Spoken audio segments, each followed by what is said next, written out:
So I am right now at the White Cashmere fashion show. It is pretty incredible what I saw coming down the runway. People are super talented, and there is so much art and talent out there that really just doesn't get seen. So like this whole partnership has been amazing, and also calling attention to obviously breast cancer awareness is a huge thing. You know, something that I think is really, really important in everything that I'm pretty much learning and doing these days is about equality and really understanding choice between men and women and what that means, whether it's, you know, going to check yourself out, what your next move is in your career, any of those things.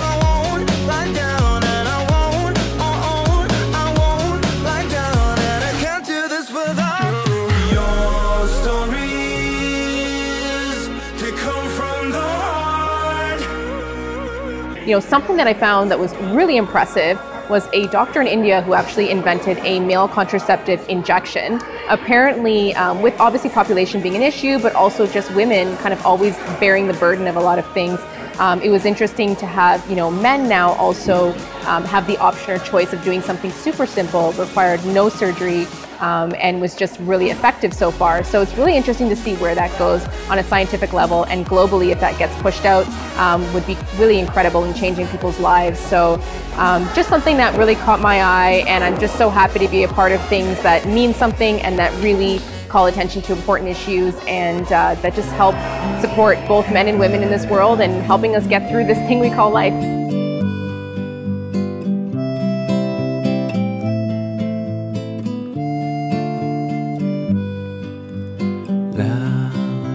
Si noir que mes deux petits yeux n'arrivent pas à croire qu'ils sont heureux.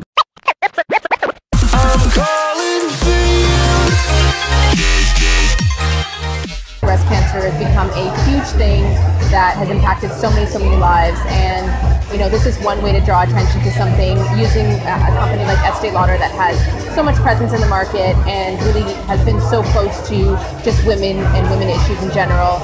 And you know, that brings me to some things I've been seeing in the news today. Not necessarily that seem like they're a direct connection, but as an example, women in Tunisia right now, the president has stated that they are actually allowed to marry outside of their religion.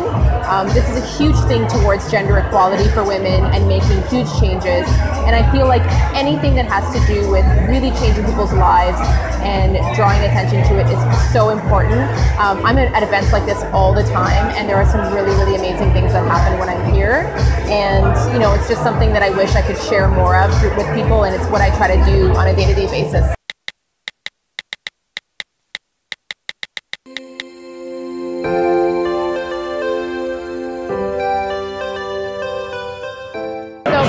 You have probably experienced a lot of things in the fashion industry and just challenges in general. I myself have my blogs about empowering women, so my thing is all about changing people's perspectives. What's one of the biggest challenges you've had, and how have you overcome that? So everyone thinks that I try to overcome anything, but to me it's just like a natural progression of what I'm doing.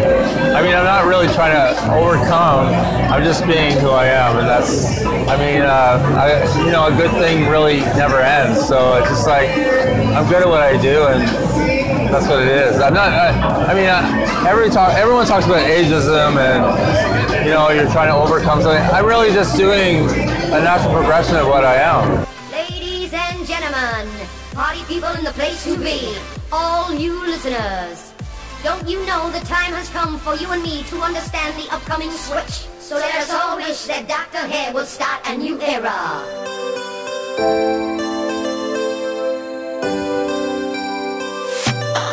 Seeing all the reasons we should forget about this place, but I don't wanna leave here if you're just gonna stay, changing like the seasons. The most important thing is to really understand who you are, what kind of expression you want to put out there in the world.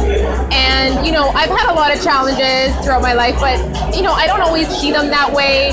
And I think it's about more or less showing people why they need to believe in what you do and changing people's perspectives.